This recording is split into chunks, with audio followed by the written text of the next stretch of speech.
सवाल नंबर 1, एक जुमले में जवाब लिखिए। शायर ने इस नज़म में किस मौसम का जिक्र किया है? जवाब, शायर ने इस नज़म में बरसात के मौसम का जिक्र किया है। सवाल नंबर 2, बारिश के बाद का मंजर कैसा था? जवाब, बारिश के बाद का मंजर धुला धुला और उजला उजला था। सवाल नंबर 3, बाग में अकेला कौन जाग रहा था? जवाब, बाग में चमेली अकेली जाग रही थी। सवाल नंबर 4, रात के अंधेरे में क्या चमक रहे थे? जवाब, रात के अंधेरे में जुगनू चमक रहे थे। सवाल नंबर अगला है, मुख्तसर जवाब लिखिए। शायर ने ऐसा क्यों कहा है कि अलिफ, जमीन पर सितारे नाच रहे थे।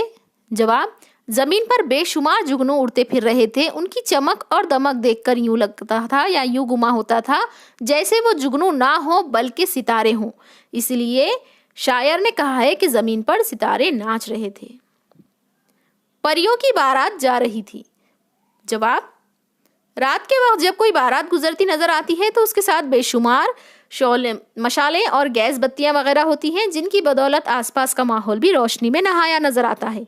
जुगनुओं की रोशनी देखकर शायर को भी ऐसा ही महसूस हुआ जैसे ये रोशनियां परियों की बारात हो।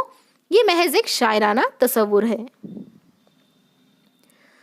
जिस्म का रुआं रुआं आंख बन गया था। मंजर इस कदर दिलचस्प और दिलकश और पुरकशिश था कि शायर पर इसकी ऐसी कैफियत तारी हो गई कि वो इसमें कुछ इस तरह से खो गया कि इसे इस बात का होश नहीं रहा था कि वो मंजर को अपने माथे की आंखों से ही नहीं बल्कि जिस्म के रुए रुए से देख रहा था। यानी कि ऐसी उनमें जादू या सहर की कैफियत तारी हो गई थी कि उन्हें लग रहा था कि उनके जिस्म का हर हिस्सा उसे देख रहा है। दर्ज झेल अशार की तशरीह कीजिए।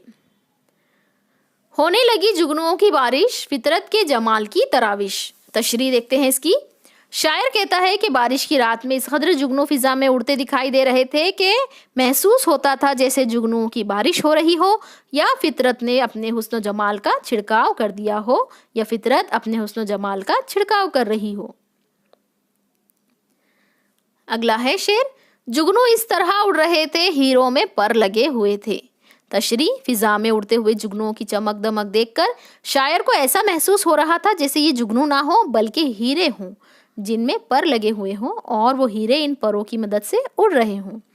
यहाँ इस सबक के सवाल जवाब भी आपके मुकम्मल होते हैं। उम्मीद है आपको वीडियो पसंद आई होगी। हमारे